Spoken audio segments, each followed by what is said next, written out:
If you see yourself in there, there's a recognition. Oh, okay, this is where I am. And there's power in kind of knowing where you are. Absolute power in knowing where you are. Because now you can see, oh, I came in and created this.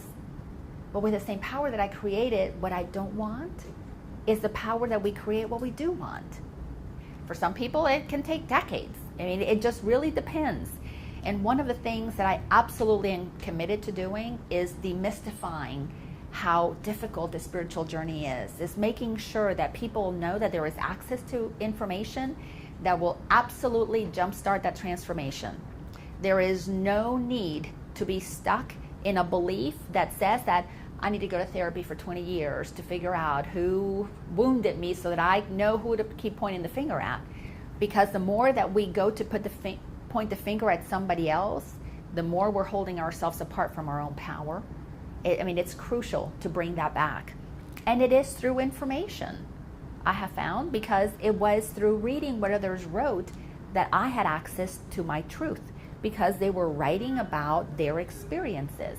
And as I read about their way of moving back to wholeness, I found truth in that resonated with me. And this stuff has been written about for eons of years. You can go back 5,000 years and read it in Kabbalah.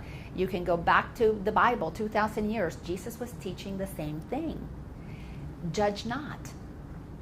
Don't judge these people who did things to you. Love them unconditionally. You are loved. They did what they did because it's all that they knew to do. And the kingdom of heaven is within. It's already in you. We came in with it. And we need to be like a little child, reconnect with that curiosity, reconnect with that knowing that this is a playground. And again, plenty of teachers have taught about this. Buddha was telling us all of our suffering is man-made. I'll say mind-made. I'm sure it's probably what he said. It's all in our mind. We fill up our mind with information about what went wrong, and we keep reliving that until we get ready to see the opposite side of it as being equally as true. They didn't do it to hurt you. They did what they did because they didn't know any better. Forgive them, for they really truly were unconscious. If they knew that they were divine and they knew that you were divine, they couldn't have done those things to you. It would have been impossible. But we all signed up to play this human game. So we must forget our divinity, and we forget our divinity through the wounding that we experience. Isn't that amazing? We have to have this wound so that we can claim our power through the healing of it. Again, that mirror opposite happens. So the wound is the way that we have the human experience. Totally forget. The healing is the remembering. Just as other people helped us play the game of hiding our essence within our story, others, if not them, will help us find it, because we are going to be projecting on other people. We're going to be pointing out the things about them we don't like as life's way of giving me a mirror into the things about me that I'm not okay with. That's why we need each other. And that's why some help us hide, others help us find. And when you begin to understand the rules of this game, the very thing that you dislike about somebody else becomes the very thing that will bring you back to wholeness. So let's spend a little time talking about how it is that we separate ourselves, how it is that when we come through the human journey, we begin to become human. Some of the things that we pick up along the journey that we will then look at the mirror opposite of it later as we begin to reprogram ourselves. So through the human journey, we begin to take things from two places. We are operating from fear, because it's what's coming from our head. But there's also a part of us that is love. That is the natural part of who we are. So as we come through this journey and we begin to pick up information, we create an identity of who we think we are.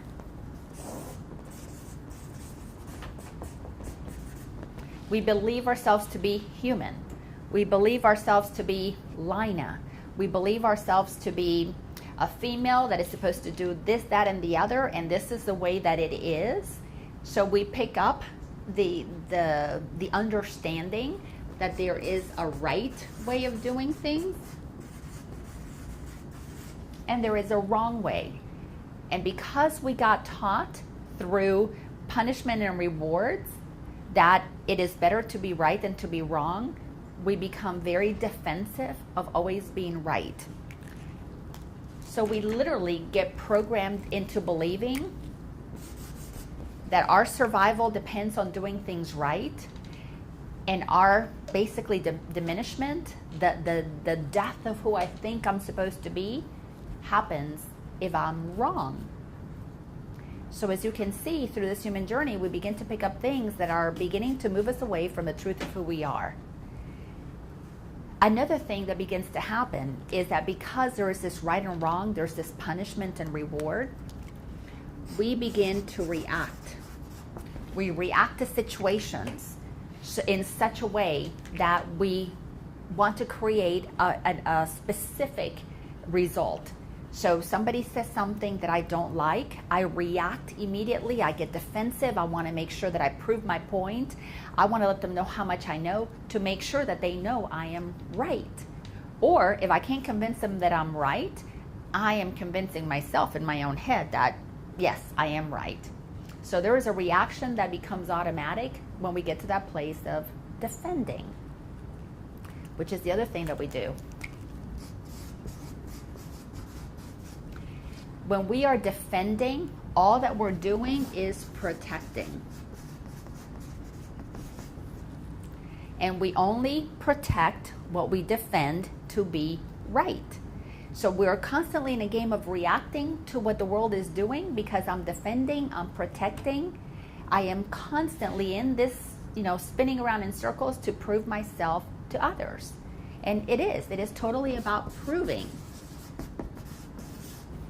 Do you know how much energy it takes to constantly be proving yourself to others? Doesn't it drain you when you're constantly letting everybody know how wonderful you are? It's this, you just cannot meet their expectations because they have their own ideas of who you should become. This especially is really big with parents and children. Parents have an expectation of what they want their children to be. And the children have a right or wrong because they have their own identity. They have a right or wrong of who they are. And when the parents say, but you should be this or you could be this, the kids begin to react. I don't want to be that. A classic example of that is you find a child who wants to be a musician and the parents say, no, you should be an accountant because then you can take over the accounting firm that your father has worked so hard. He has slaved and built. He has been on that hamster wheel and he has controlled all their circumstances to create this wonderful life for the family by being an accountant. And they feel that you should be the one who should take over. So they want to control you into being an accountant. If you feel that, well, maybe the right thing to do is to follow along with mom and dad say that is best for me, I will give up my own personal identity. I'll take the one that they want and I will just follow along. And then you move into that space of becoming who others want you to be. If on the other hand, well, that's wrong. I don't want to be an accountant. My identity is to be a musician or an artist or whatever. I'm going to react. I am going to defend and protect who I am, and I'm going to prove to you what I can create. So there's this constant working really hard at letting the world know who I am. Or we do the opposite and we just completely give in and we just let go. Most people, though, are operating from this place of reaction. So when we're constantly trying to prove the right and wrong and we're reacting, we're defending, we're protecting, we are proving ourselves, we come to this place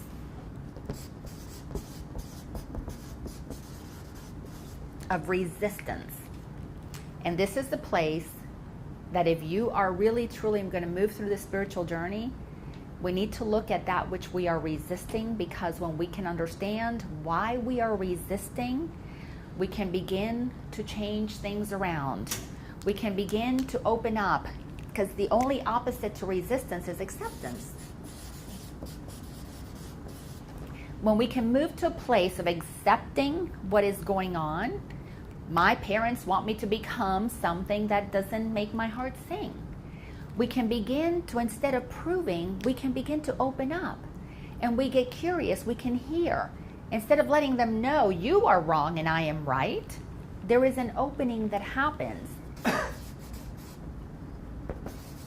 This is that return to that curiosity. So instead of proving, we open. And instead of defending and protecting, what do you think happens? If I'm not having to accept or to resist what you're doing and proving and defending, if I accept and I get curious, what's the natural thing that happens in us?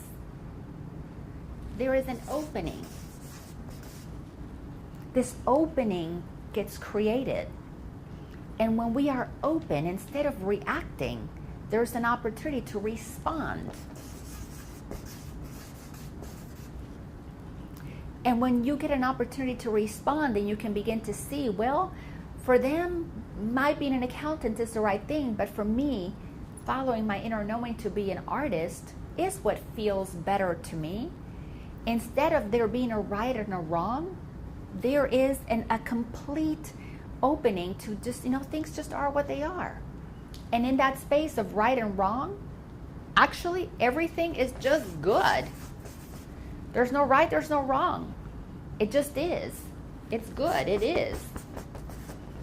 It is what it is. So let's look at that identity. This is our human identity. When we're coming from a place of love, what is that? We're not going to not have an identity, but we can choose. What identity do I want? Do I want an identity that's based on fear, that is based on what I've been programmed to believe, that is based on constantly defending one way of being, that is reactive, that is about proving, that is about completely resisting any other ways? Or am I going to have an identity that says, I am source. I'm a magnificent being and I get to create whatever I want. And when I identify with that part of me, my higher self versus my lowest self, my conditioned self, and I live from the possibility that I am the creator of my experience, there is an opening that takes place. And it allows for infinite possibilities to show up because we're curious, we are open.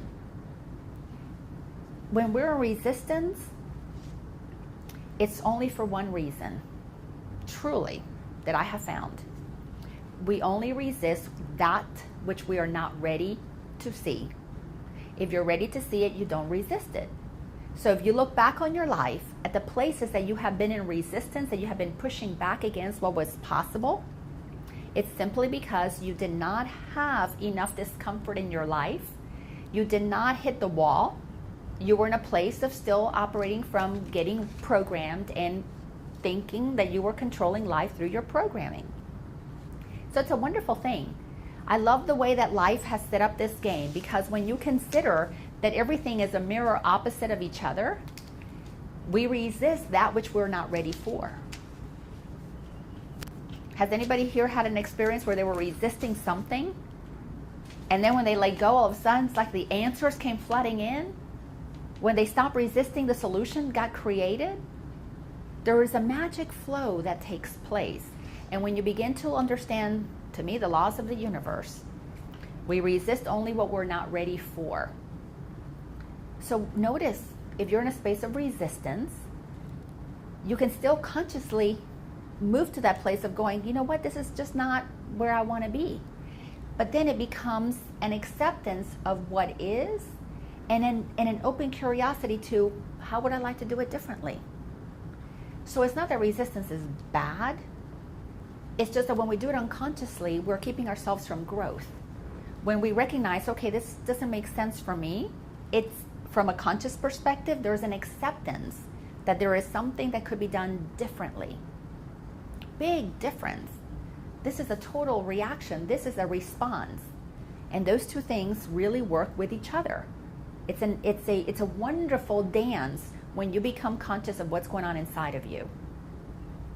Because now the very thing that you were blocking, you see it as an invitation to look at it from a different perspective. I mean, it's magical when you get that in tune with what's going on in your body.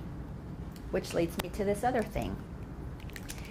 When we get in touch with the fact that our vessel is what houses our soul to have this human experience, there is this magical thing that is pre-programmed in our vessel as a way to let us know if we're moving in the direction that we came here to move in, or if we're resisting moving in the direction that we came here to move in. And it's super simple. It's how you feel. When we're living from our head, our body we tend to feel bad when we're doing something that's not to our liking. I mean, it's natural. We all have experienced that. And when we feel bad, there's a tension. We feel tense, tight. There is an unease. When we're operating from our heart, when we're operating from a space of love, our body tends to feel good. We are at ease. There is an ease by which we operate. Resistance. Do you think that's tense, or is that at ease? Tense. It's very tense. When you're pushing up against something, there's a tension. Life programmed us so beautifully to recognize the movement of our body. This is why when you start moving through the spiritual journey, you want to get in touch with your body. People tend to want to do breathing and meditation and yoga. There is a getting to know the vessel that we're operating in, because that source creates this vessel for a reason, to have the journey. So the way that it knows, am I moving on the track that I came here to play on, is through the way that I feel. Because the more I am at ease, the more access I have to source, the more I can hear the direction that I'm supposed to move in. So when we are in resistance, we're in essence blocking, oftentimes, the next step. But again, if we're resisting, it's because we're not ready for it. We would know the next step. We would be ready for it if we just go into acceptance. So a way to recognize which side you're on is feel your body. I am really tense about this. In this tension, you can begin to ask questions. Is it because I'm reacting, or is there an opportunity for me to respond? Can I get open and curious? And you can shift yourself from being here to opening up to possibilities. So you may ask yourself, so what keeps me in this place? Why would anybody choose to be there? So I'm going to ask you guys, why would you ever? You've all have been tense and tight. You've been in resistance. You've been in proving mode. Why in the world would anybody choose to be there? Comes your natural way of responding. Anybody else? Why would anybody in their right mind choose to be in that place? But yet we do it so much of the time. We live in that place until we know differently. It is comfortable. It's natural. It becomes a habit. We default to this. Also, another big reason is that everybody else is doing it. Everybody does it. Our parents have modeled for us that the more stressed, the more tight, the more tense they were, it's because they were working really hard. They were doing something really good. They were proving their worth. They were going to achieve something wonderful one day because of how hard they worked. Dad couldn't have dinner with us because he was at the office working really hard on this next project that was going to make us a lot of money that we could then one day become something else. So other people modeled it for us, and it becomes our default way of being. And when we are unconscious about it, we create a habit. And notice how many times you're in conversations with people who really want to help you, but you're just in constant resistance. You're just pushing back. Here's a beautiful thing about this. When we're totally unconscious about it and we are doing this, it's because life is letting us know we're not ready for something different. So instead of judging that as a bad thing, it just is what it is. That allows us to be patient with ourselves. Because moving on the spiritual journey in a very deliberate way to reconnect with our greatness, we need to be gentle with ourselves. the understanding that we play this game, we go ahead and forget that we're magnificent. We forget that we are truly powerful for a reason. One of the toughest parts of this game is for people to give themselves permission to have done what they did because it's all that they knew how to do, and we're the hardest on ourselves, and we sabotage our own success and sabotage our opportunity to move forward into something greater because we don't have patience with ourselves. We don't have compassion with ourselves. Moving back to reclaim our truth requires that we offer to ourselves first the very thing that we will later on have to give others, because we can't give them what we don't have. So that return up, as we move back up on the spiritual journey, happens with compassion. It happens with acceptance. Well, we already have the word acceptance. So we need to create over here a brand new habit of being. Instead of defaulting, it needs to be deliberate. And instead of everybody does it, we need to become the Lone Ranger that is willing to do whatever it takes for me to do what I know is best for me.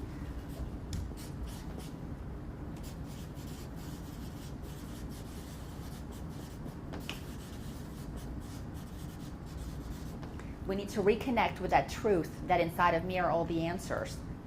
All of the ancient teachers have been telling us for years and years and years, all of the answers are within. So we need to go back to that place that I know what's best for me. I am going to deliberately create a new habit of being.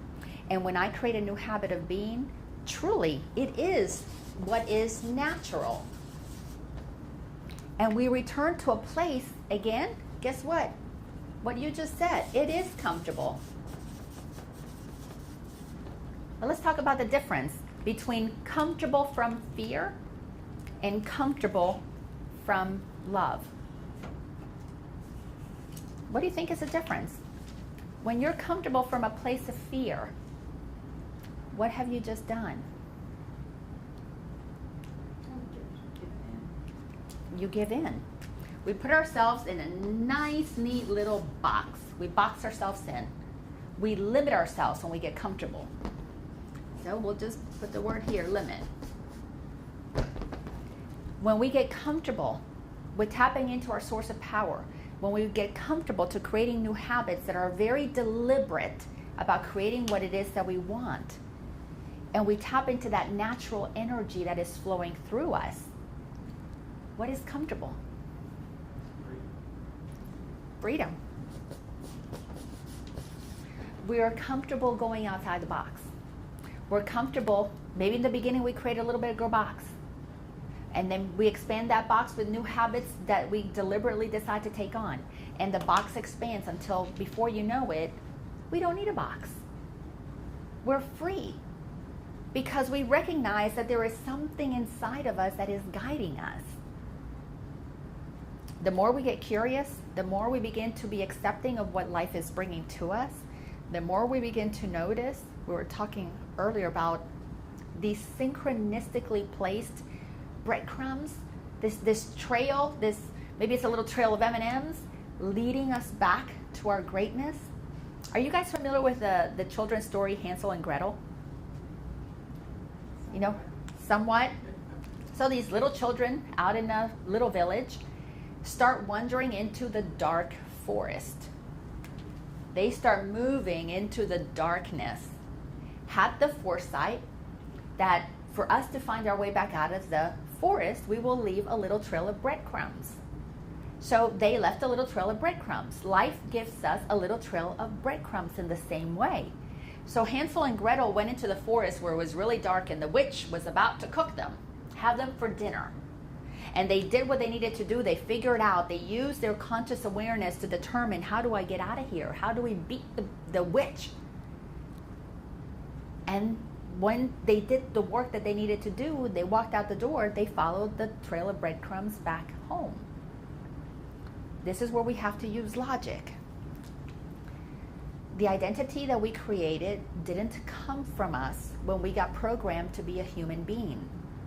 The who I think I am, the who I think I need to become, the what determines my success, the what determines my happiness, the who I need to be to have others like me or approve of me, was created from other people's perceptions. The breadcrumbs, again, this constant right and wrong, in a world that is created by divine guidance, where everything is perfect, where everything moves as it should. Is there a right and wrong game out there? Is there anything really judging you did it right, you did it wrong?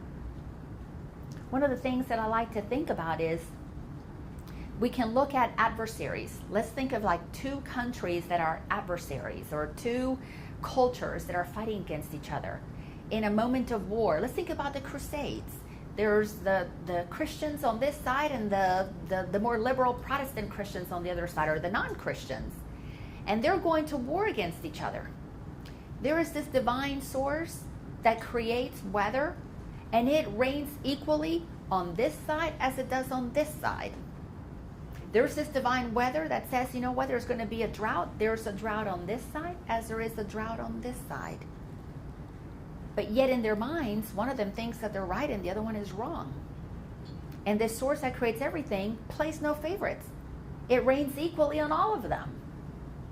So if there's a source that doesn't play favorites, if we begin to question, so where did this favoritism, where did this right and wrong game get started? And use logic to discern that it came from other humans who live in a world that they came into with rights and wrongs. And if you understand that you're only reacting because you're defending the rights and wrongs, and you begin to reconnect with that divine part of you, is there anything to defend when it is all good? And you begin to look at how we got so far away from the truth of who we are, to the point that we thought it was natural. We thought it was natural to be on a treadmill, to be, on that rat race. So to return to what is really truly natural, that is going to feel much better, it's going to allow you to tap into your inner source of power, you got to follow the trail of breadcrumbs. Question: how did I come to believe what I believe? Who gave this information to me? Where did I pick this up? And this is where we have to go into our filing cabinet and look at the beliefs that we picked up from other people. And this is the place where it gets really challenging, because the identity that we have created, that is guarded by a very powerful thing. We haven't really talked about this, but we'll bring them into the picture now. We all have an ego. And the ego, in my opinion, is the keeper of our beliefs. It is the part of me that believes whatever I believe and defends that because it thinks that I am that. And the only way to be able to work through with the ego is to call upon the power of our soul. And it becomes a game of who has more power, our soul or our ego. So I'm going to give you a visual. Think of when you look at my hands. When we come in and we are this divine being, and we are nothing but pure love, as we had identified earlier, the essence of a newborn, and it is nothing but pure love. The soul of who we are is what is present. It is what a little baby is all about. There is nothing but soul. The ego part, the identity, begins to get programmed. And as that programming begins to take place, who I really truly naturally am, my soul, it begins to get quieter and quieter and quieter, to the point that I believe I am all my identities. And notice, as the soul descends, it descends, we don't hear it. We don't hear it because the noise of the head, the noise of the ego has gotten so loud, we get depressed when I cannot hear the essence of who I am anymore, because I'm living from a story that is not true about who I am. The spiritual journey is to begin to see, how did my ego get created? Where did I pick up all this stuff that is covering up my light? How can I begin to give my soul permission to come back up? But here's the cool thing. Here's the really easy part. I'm going to give you the easy part first. The challenging part later. The teaser. The easy part is you don't have to do anything to the soul. It already knows. It is all that. It's just waiting there for you. So we don't have to work on the heart. It knows. We don't have to work on understanding the soul, or we don't have to work on making the soul come alive. It already is. The work to be done is, how do I take this ego that is in control, that runs my life, that causes me to react, that causes me to prove that I'm right? How do I get this ego to let go of its grip on me so that my soul can just naturally rise? You know, it's kind of like taking a ball and pushing it way underneath the water. You don't have to tell it to come up. You let go when it comes up. The ego is what covers our greatness. When we let go of the ego, the soul automatically comes up. It is a given. That's the cool part about this journey, is that we don't have to learn how to be great. We need to just unlearn what we believe makes us not great. Kind of a paradox, huh? Now that's where the challenge comes in. This is where life invites us into the journey of reclaiming our truth. And this is where we have got to make the effort to really go in there and see, where are the places that I gave away my power. And this is where it requires a lot of strength. It requires determination. It requires a stopping and going, I am where I am right now. This is a circumstance that I find myself in. And in this circumstance, I'm going to do the best that I can to reclaim my power. And the only place that we can reclaim our power truly is in our mind. You know that stinking thinking? It's what I am defending that I need to be looking at. Why am I believing this story? Why am I defending this need to be right? And sometimes when we get really depressed, we begin to believe that we are this nothingness, that we are this failure, that we are this unworthiness. And that belief that we are unworthy is the very thing that we need to begin to undo. And we undo it by remembering that we are already worthy. One of the most challenging things to do is to look at those two things at the same time. To remember that I am worthy in the head, remembering that I'm worthy doesn't necessarily activate it in my heart. But I will activate it in my heart the more I begin to remember that I am worthy, because those things happen in tandem. I forgot my worthiness little by little as I began to repeat my unworthiness. So I will reconnect with my worthiness little by little as I begin to repeat that. So what we repeat is what we create, because that's what we are giving power to. If you get one thing out of this, get that we had the power to create our story of being diminished, of not being powerful enough, by what we took on as the beliefs that we have. If you, for one instance, believe I'm not good enough, I'm bad, I didn't do it right, I'm a failure, the minute you think those thoughts, you give them power. And if you repeat them, the story gets bigger and bigger and bigger, and it becomes your truth. So, logic. If we created a story of what we're not, if we created a story of our limitation through repeating a belief, again, logic. How will we create a story of our greatness?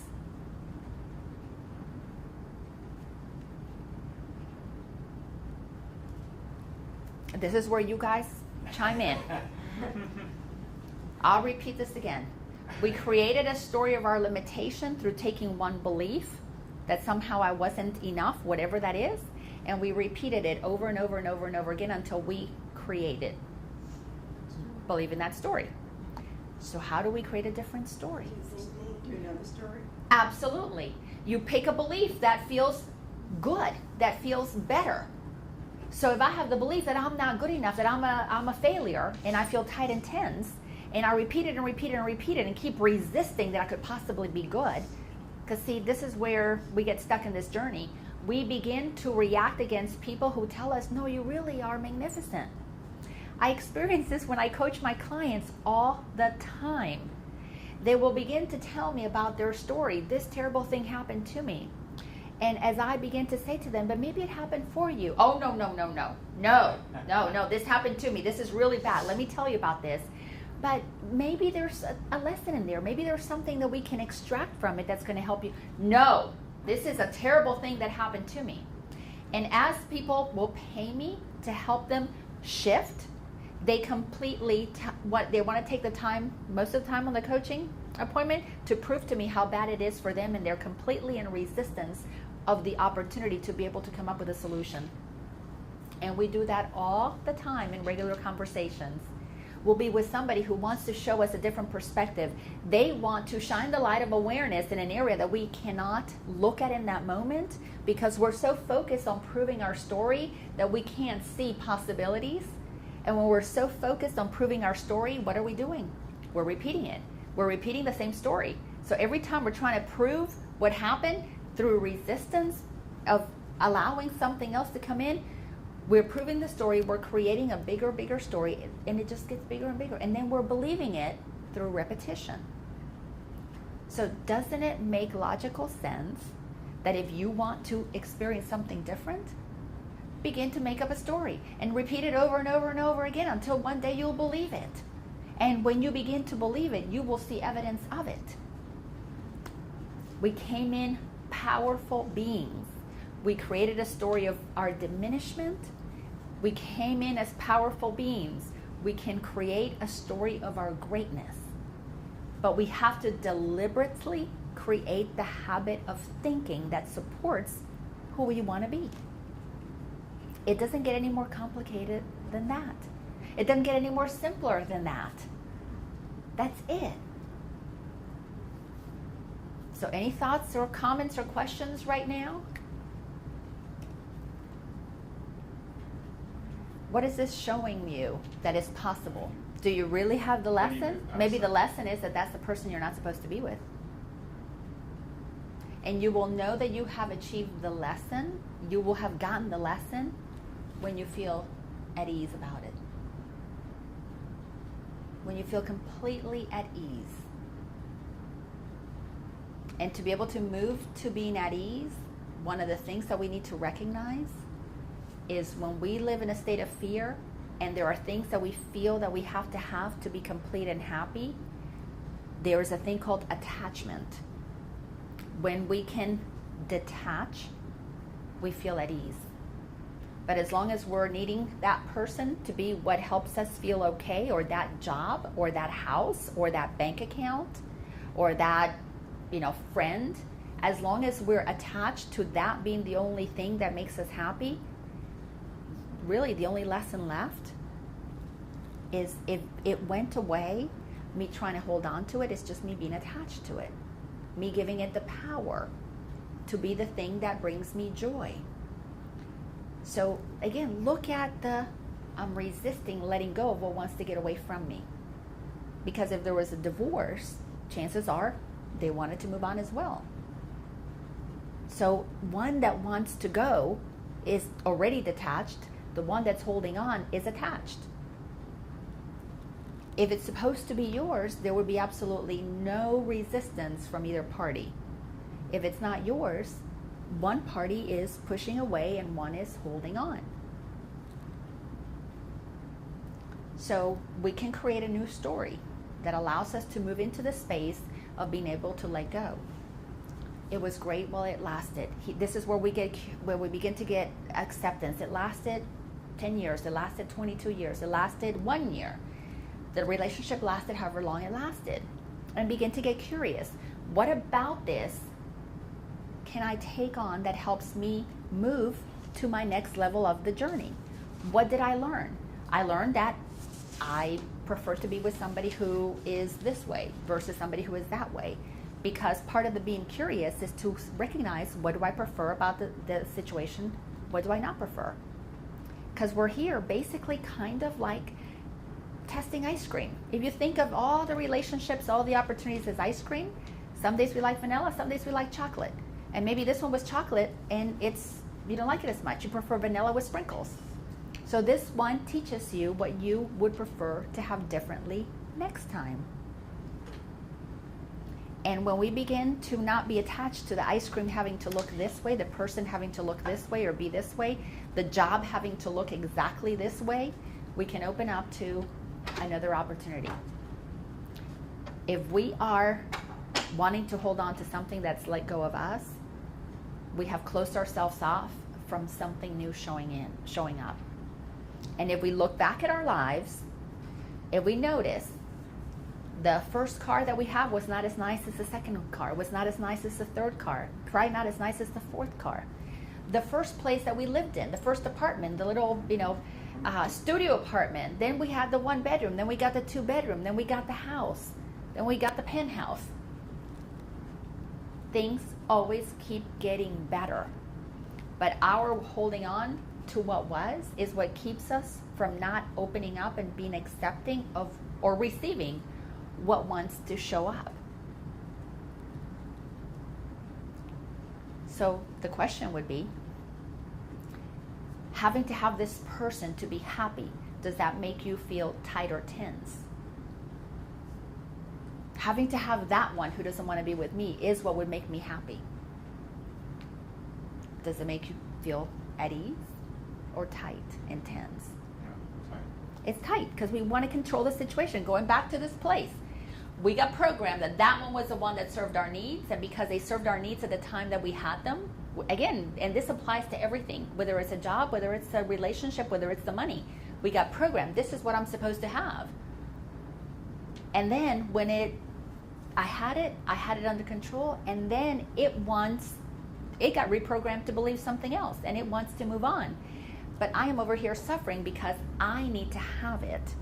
And then here's the other thing that we do when we are in that space of resistance, we completely, through the tenseness, we close ourselves off from other possibilities. We just completely say no to something newer, greater, better showing up in our lives. And this is where people who want to script or do affirmations or do treatments, no matter what you call it, where you want to have something else and you say it and you repeat it, and I want a joyful, happy relationship, that cannot come into you if what you're experiencing is the vibration. Remember that low, tense, low energy of, I don't have it, I can't have it, I'm not deserving of it. Why are they taking this one away? Because it's all that I had, it's all that I want. This is the only person in the whole wide world, this is the only job. So when we move to that space of diminishment, we move into lack, we move into believing that there's not enough out there. We move into thinking that there's only one, the one that I had. And because I don't have that one, I'll never have another one. So life, source, the universe, whatever you want to call it, is getting mixed signals. I want to be happy, but I only want to be happy with this one. And source is saying, well, but this one doesn't want to be with you. That's why you got fired. That's why you got, let go. That's why you got dumped. That's why whatever. You were released for something else. And we're wanting love and joy, but we're telling the universe, I don't want what's coming to me because I want to get this one back. The one that I just had is the only one for me because I don't trust you, source, to bring me other stuff. Because remember, as we went through that human journey and we began to put our trust on other people, we gave up our knowing that it's all good, it's all well. So we stopped trusting the greater source that is bringing to us new possibilities all the time. So the reclaiming our divinity is a returning back to an inner trust that trusts something greater than we are. And we get so narrowly focused on what was that we missed out what could be. The reason that happens is because we're replaying a story. So I got my lessons. I see that you're not the one for me. I see that this is not the perfect job. I see that. Okay. But I'm getting to the point. Well, but that's part of the step because you're already getting curious and you realize that you want to get to that place. So you're already in that movement that's going to allow for something new to happen. And it really, truly is simple. And again, I know I was talking about, scripting or law of attraction and affirming. In a way, you have to do that until you believe it. So the practice of writing and scripting and making sure that we state what it is that we want, in and of itself is not enough, but the paradox is that that is the beginning point. The beginning point of creating a new story about what your life is going to look like begins with the creating the story about what you want your life to look like. But you cannot have what you want if you're rewriting a new story, but you're repeating the old story. There is a moment in time when what you want to create needs to have more energy than the story of what you lost. And most people don't move from that place, or like on the fence. I want something newer, but I wish it looked like this one. Or I want to have this job, but this one had so many wonderful qualities. Or I want to have somebody that adores me, but I still adore that one. So we are basically sitting on the fence, letting the universe, this is what I want to have, but damn it better come looking like this one or parts of this one. As opposed to, bring me something new and wonderful. And I would love for it to have the essence of this. Pick and choose from what you had, what you like about it, the essence of it. Get clear. What was it that I liked? Companionship. I liked the laughter. I liked the salary if it's a job. I liked the travel. I liked the excitement. But just don't keep affirming that I want this one to be like that one. Because we're repeating. This was the best one. And the universe only has one answer, and it is yes. Source is constantly letting us have exactly what it is that we say we want. And I want new, but this one, I want new, but it has to be, so we're stuck to this one, and the new one, we can't see it. We attach ourselves to the stuff that we don't want through the thinking that we have about it. Because that thinking gets so repetitive, it becomes a habit that we're resisting the new thing. Plus, there's another level to that. Remember when we are little and we are priced for being right? And it feels, we're rewarded for being right, and that's what feels good. The ego doesn't want to be wrong about what I did in that relationship. The ego doesn't want to be wrong about what I did in that job that caused me to lose it. The ego doesn't want to be wrong about how I mismanaged my funds, that I lost it in the stock market. So there is a real important piece in all of this that we need to recognize our part in it, not as in I did something wrong or bad, because that's another judgment, but is in this is what I did that contributed to the creation of this. A relationship, a job, our relationship with money, with careers, with people, it requires two parts.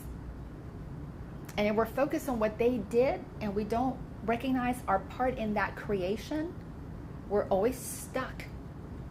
We're stuck to it. It's in the recognition of what did I contribute to cause it to become what it is that allows me to reclaim my power. And going back to what we got programmed, if we got programmed to believe that somebody leaves you, it means that there's something wrong with you. That belief that is wrong keeps us not wanting to experience being wrong again, because we got programmed to believe that if we're wrong, it's something bad about us. So the mind will stay in the need of being right, blaming the other person, so that we don't look at what we did that could be considered wrong. That's one of the hardest places to go. Again, because we got conditioned to believe that right is better. So this is where we got to look at those beliefs. What is it that I'm believing about relationships, about who I am in a relationship, that is not allowing me to move past this?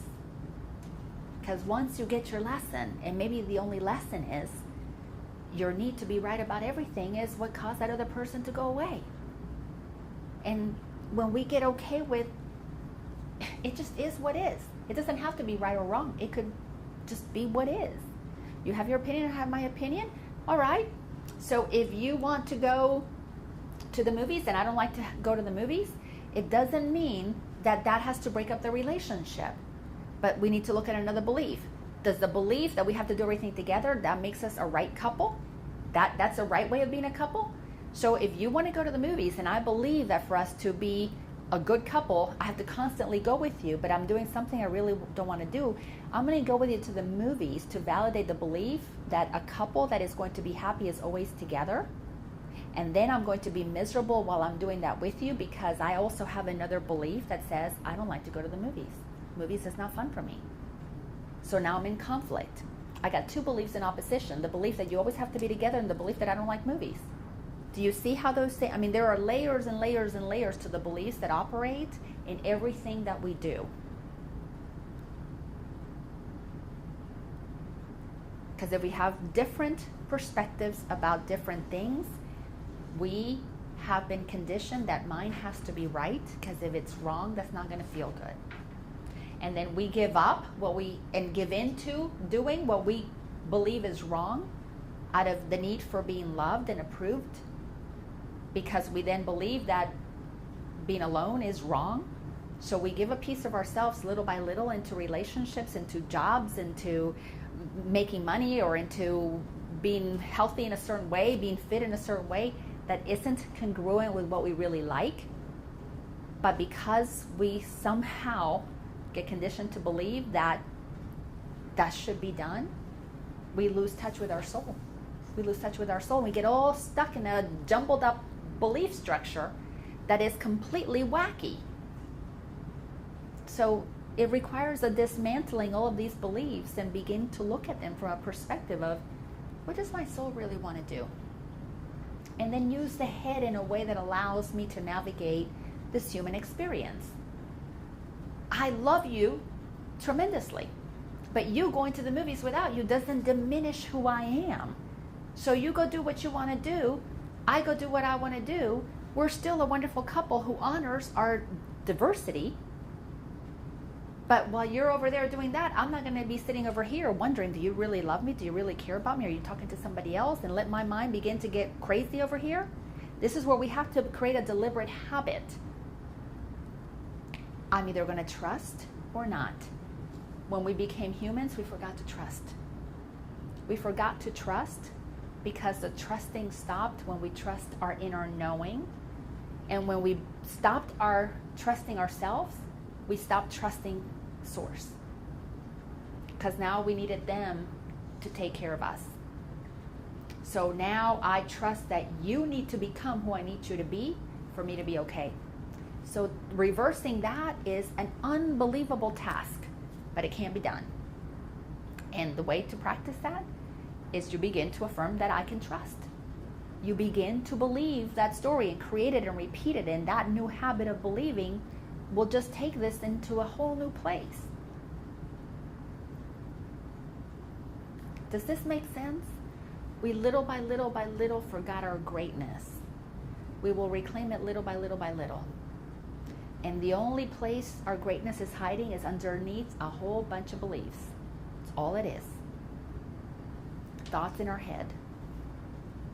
Invisible thoughts in our head at that. It's not even something you can touch. We have a story in our head, that's it. But it's a big story. And we believe it to be true. And it disempowers us when we believe that that story that we created is the only true story. So creating a new belief, a new story that can be equally as true is part of the process of returning to our greatness. Have you ever heard of the Tao? Or in Buddhism where they talk about that middle way. The Tao is the way. There is a middle ground that we must walk if we are to truly stand on our happiness. If we're to be grounded by the truth of who we are, because a blaming them and then a blaming me is it's polar opposite. This one is just as tight and tense as this one is tight and tense. The ease returns when you go down to that middle ground. Don't need to blame them. I don't need to blame me either. And this is where comes a curiosity, a recognition, an openness to accept they did what they did, I did what I did. There is a recognizing each contributed to that situation So you get to stand in harmony and balance of observing the two parts.